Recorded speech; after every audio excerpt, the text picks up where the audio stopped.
Monsieur Jean-Pierre Jeunet. Basiquement, comment est née Amélie? Parce qu'il y a Foutaise on va présenter juste avant Amélie Poulain. Vous aurez la chance de découvrir Foutaise, qui est un court-métrage de 89, je crois. Ouais, c'est un petit film que j'avais fait en attendant. On attendait de tourner Délicatessen. On ne trouvait pas l'argent. Ça a duré pendant un an. Tous les matins, j'appelais Claudie Ossard, la productrice et tout. Et donc, au bout d'un moment, j'en avais marre, j'avais envie de tourner. J'ai produit Foutaise avec de l'argent que je devais aux impôts. J'ai pas payé mes impôts. J'ai fait Foutaise avec. Et c'était prévu pour que ça coûte rien. Alors, vous allez voir, j'utilise J'aime, j'aime pas, que j'ai réutilisé pour présenter les personnages dans Amélie.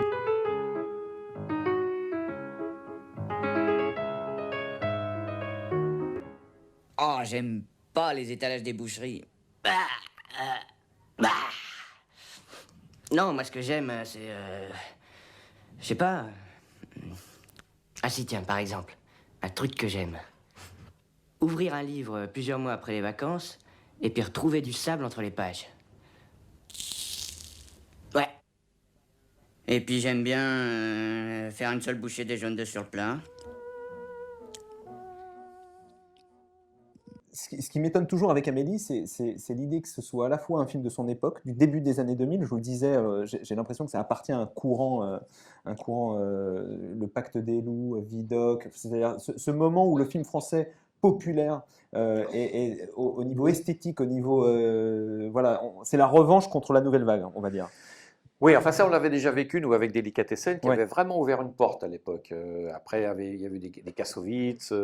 Avant, il y avait eu Besson, Benex. Non, il y avait, à chaque époque, il y a un peu quelque chose de nouveau. Et aujourd'hui, un film comme Délicatessen, vous ne pouvez plus le faire. Il faut savoir que c'était le premier film étalonné en numérique. Alors à l'époque, avant le numérique, on ne pouvait pas faire n'importe quoi au niveau des couleurs. Et là, tout d'un coup, c'était porte ouverte à faire tout ce qu'on voulait.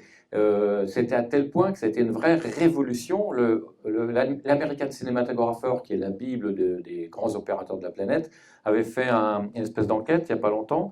Et Amélie a été nommé le film le plus important de la décennie. Aujourd'hui, ça paraît presque un peu trop. Je calmerais les couleurs aujourd'hui, les jaunes, c'est presque agressif. Mais à l'époque, on pouvait tellement se permettre tout qu'on s'en est pas privé. On était très loin dans la colorimétrie.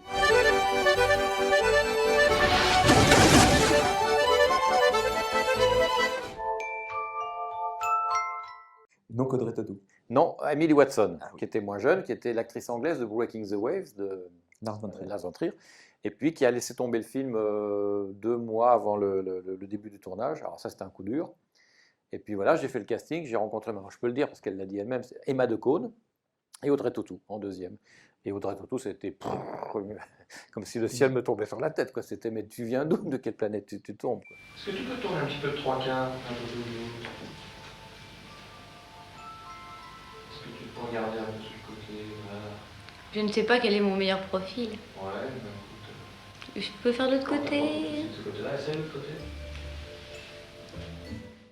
Mais Kassovitz, à quel moment vous savez que il va faire l'affaire en tant qu'acteur? Parce que c'est quelqu'un que vous connaissez depuis un petit moment, je crois, à l'époque déjà. Et Je ne me souviens pas précisément, mais à partir du moment où ça a été Audrey Tautou qui rajeunissait le casting, il fallait quelqu'un de plus jeune, et je pense qu'il est venu à l'esprit très vite. c'est fou parce que vraiment, moi, j'avais pas revu le film depuis très longtemps. Et ce qui frappe, c'est le duo et surtout l'histoire d'amour qui est un sommet d'émotion et Oui, à la fin. alors il y a une anecdote, je ne résiste pas à vous la raconter, dans la scène où ils s'embrassent dans le couloir, parce que vous l'avez vu, donc ça se passe, il n'y a pas de musique, ça se passe dans le silence, et puis c'est assez tendre, et puis je t'embrasse dans le cou, et puis nanana, puis ça dure 1 heure.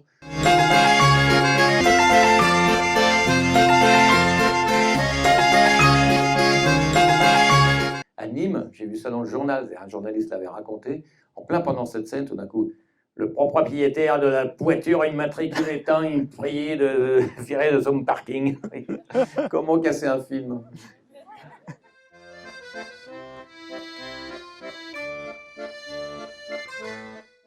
Comment est-ce que vous expliquez le succès d'Amélie? Est-ce que vous l'avez senti venir? Je l'ai senti passer, oui, quand même.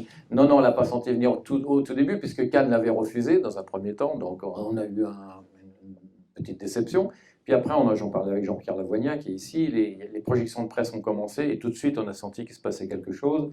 Et moi, j'ai parfois un peu des prémonitions, un peu comme Audrey Tautou, on partage ça, et j'ai senti qu'il allait se passer vraiment quelque chose. Et puis alors après, on a commencé à faire des tournées en province, de voir les salles archi pleines se lever. Enfin, voilà, on a vu qu'il se passait vraiment quelque chose. Non, non, mais Amélie, s'est passé un truc extraordinaire, c'est qu'il y a eu l'adhésion du public, de la critique et la reconnaissance professionnelle. On dit toujours qu'il faut avoir un des 3 succès. Là, on a eu les 3 et dans le monde entier. Et vous expliquez ça comment? Est-ce que vous l'expliquez? Mais Hazanavicius, il dit en parlant des artistes, parfois on fait un film et c'est comme quand on traverse la ville, tous les feux sont au vert. Vous n'arrêtez jamais. Ouais. Et puis parfois vous prenez tous les rouges, tous les gadins. Voilà, une carrière c'est comme ça, c'est en dents de scie. Et ben celui-là c'était le bon moment. Amélie a soudain le sentiment étrange d'être en harmonie totale avec elle-même. Tout est parfait en cet instant. La douceur de la lumière, ce petit parfum dans l'air, la rumeur tranquille de la ville. Elle inspire profondément et la vie lui paraît alors si simple et si limpide qu'un élan d'amour, comme un désir d'aider l'humanité entière, la submerge tout à coup. En fait, le thème d'Amélie, qui est le thème de tous mes films, c'est le petit Pousset, si vous réfléchissez. C'est un petit personnage faible, un enfant parfois, comme dans T.S. Pivette ou dans La Cité, qui lutte contre un monstre, contre l'ogre, en fait. Bon, l'ogre dans Amélie, c'est l'introversion, finalement, sa timidité. Mais dans Alien, c'est des vrais monstres baveux. Dans Délicatessen, un boucher sanguinaire, etc. Et à chaque fois, le petit personnage faible s'en sort grâce à son imagination, comme le petit Pousset qui sème des cailloux pour retrouver son chemin. C'est le thème de tous mes films. Allez savoir pourquoi, la configuration des étoiles. Je ne sais pas, peut-être qu'aujourd'hui il sortirait, on est dans un monde tellement cynique aujourd'hui, peut-être que ça se passerait mal, allez savoir. Encore que les gens ont toujours besoin, on voit bien le succès d'Intouchable, d'avoir des histoires positives, d'avoir des feel-good movies, comme on dit. Donc voilà, maintenant je pense que c'est l'acte de générosité avec pas de demande en échange, ça c'est un thème voilà, qui est très porteur. Et puis après, il y a plein d'autres petits thèmes comme justement l'amour des petites choses, on met sa main dans le sac de grains, etc. Tous ces petits trucs qu'on a tous fait, voilà, ça aide aussi. Quoi. Ça résonne effectivement, je veux dire, tout le monde s'y retrouve en fait. Ouais. C'est ça, Mais le concept était vraiment de faire un film positif, alors que Délicatessen, La Cité, Alien, Le Bunker de la dernière rafale, j'en parle même pas, c'était des films, quand je travaillais avec Caro, qui étaient plutôt noirs, de l'humour noir.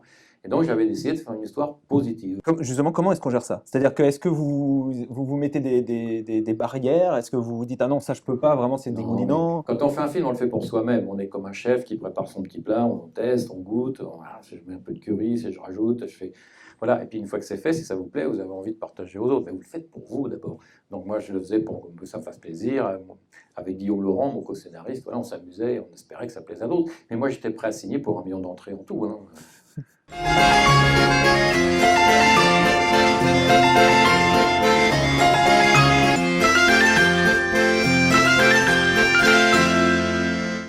Comment est-ce que justement vous expliquez le phénomène? Alors un phénomène France, on comprend, mais alors mondial à ce point, qu'est-ce qui... Les sentiments sont les mêmes chez tous les êtres humains. Hein. Après, c'est aussi, encore une fois, le moment... Je suis au Festival de Toronto. Il y a une projection fantastique. Les gens sont debout, c'est génial. Le lendemain matin, c'est le 11 septembre, les tours s'écroulent à New York pendant la conférence de presse. Et là, égoïstement, je me suis dit, bon ben voilà, c'est mort pour Amélie, c'est fichu, parce qu'il se passe quelque chose de beaucoup plus important. Eh ben non, c'est exactement l'inverse. Les gens ont eu besoin, dans ce moment difficile, d'un film positif, et ça a été un énorme succès aux États-Unis. C'est marrant, c'est précisément à ça que je pensais quand je vous disais on a besoin, dans ces moments-là, de films sûr, fédérateurs. Et j'ai l'impression qu'Amélie, on se demandait dans la précédente salle, si ça ressortait aujourd'hui, qu'est-ce qui se passerait? J'ai l'impression que... Alors bon, je veux pas... On ne sait pas. Non. On sait pas. Mais c'est vrai qu'Intouchable a eu aussi un grand succès, La Famille Bélier, comme on disait, qui sont aussi des films porteurs de choses positives. Je me demandais ce que ça vous faisait à l'époque, j'imagine en plein été 2001, de rentrer dans n'importe quel supermarché, d'entendre la musique de Yann Tiersen, d'allumer votre télé, de voir un clip qui repompait l'imagerie Oh, c'était même plus que ça. Un jour, j'étais à Stinson Beach, au nord de San Francisco, sur la côte, et je rentre dans une librairie, j'entends la musique d'Amélie. Alors, je tends l'oreille, et la bonne femme dit « Yes, it's a French film ». Je fais « I know. Oh, you're French, of course. » Et des anecdotes, j'en ai mais des centaines. Quoi. Au Café Les Deux Moulins, ça continue. 14 ans après, il y a encore des gens qui font des photos. Mais la plus célèbre, j'imagine, je l'avais entendu 1000 fois, j'avais un rendez-vous avec Jodie Foster pour le long dimanche de fiançailles, et on est dehors, on attend un taxi, et puis il y a des jeunes qui arrivent avec un appareil photo, puis on était entre eux et le café, et on se demandait si nous avaient reconnus ou pas. Évidemment, la fille a fait « S'il vous plaît, vous pouvez Mais des comme ça, il y en a des dizaines. Quel serait selon vous l'héritage d'Amélie? Est-ce que c'est un film qui a un héritage et Un héritage. Ouais. C'est-à-dire Une postérité la preuve, on est quand même presque 15 ans après, vous êtes là, donc c'est quand même un signe. On en parlait avec Kassovitz, qui a donc fait La Haine, Et aujourd'hui, c'est tellement difficile, il y a tellement de films. Quand on sortait Délicatessen, il y avait 5 films par semaine. Aujourd'hui, il y en a entre 15 et 20. Et on ne parle pas des séries télé qui nous dévorent, on ne parle pas des réseaux sociaux, on ne parle pas des jeux vidéo, etc., etc. Donc arriver à faire un film qui laisse une trace aujourd'hui, c'est de plus en plus difficile. Ben voilà, Kassovitz, c'est bon, on en a fait au moins un, peut-être un peu Délicatessen aussi. Je sors le numéro, alors je suis désolé parce que ceux du fond ne verront pas très bien. Je sors le numéro anniversaire des 30 ans de première et on avait demandé à un acteur que vous connaissez bien de prendre la pause pour fêter les 30 ans. C'est Alain Chabat en Amélie Poulain. Parce qu'on avait demandé aux lecteurs de première à l'époque de nous donner leur top 10, leur top 30 pardon, des films sur les 30 dernières années, donc entre 1976 et 2006. Et Amélie Poulain se classe 4e, juste après Star Wars qui est numéro 3, Le Seigneur des Anneaux qui est numéro 2 et Pulp Fiction qui est numéro 1. Concrètement, comment est-ce que on en revient à cette idée justement de faire un film positif? Est-ce que vous savez quand vous vous mettez devant votre machine à écrire Que ça va être positif. que ça va être positif? Les Ouais. notes, il y avait les notes, il y avait une série de lignes qui déterminaient un peu le concept du film, et c'était dedans. Oui, ça doit être positif, ça doit être. On doit ressortir heureux de la salle. C'était un peu. Oui. Et justement, sans jamais verser dans le Après, dégoulinant. ça dépend des gens. Il y a des gens qui vont vous dire qu'Amélie, c'est sirupeux, etc. Après, ça dépend voilà, c'est comme l'humour ou l'émotion. Moi, j'ai entendu aussi que le long dimanche de fiançailles n'était pas assez émouvant, puis d'autres sont en larmes. Vous ne pouvez pas savoir, ça dépend des gens. Ça. Vous le faites pour vous-même, et puis après. Voilà. C'est le deuxième film, parce que je crois qu'Alien, vous le faites en solo, mais c'est effectivement le deuxième film que vous faites sans Caro. Est-ce que le grand truc qui se dit à l'époque, c'est que Caro serait votre dark side et vous seriez le... En même temps, on n'avait pas besoin de me pousser beaucoup pour faire Délicatessen et trouver du monde Ouais, noir. Hein, ouais. voilà.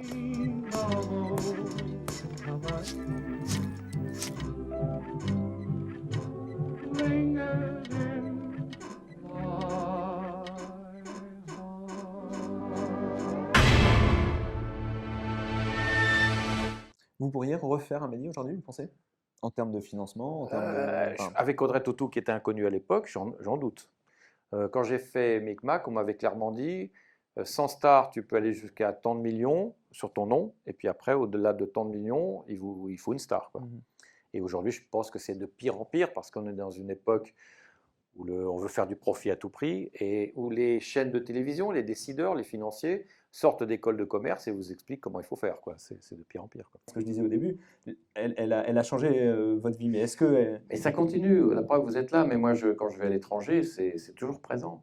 J'ai fait des tas de Q&A, de questions-réponses dans des cinémathèques. Il n'y a pas longtemps, j'étais à St Andrews en Écosse, je n'arrête pas d'en faire.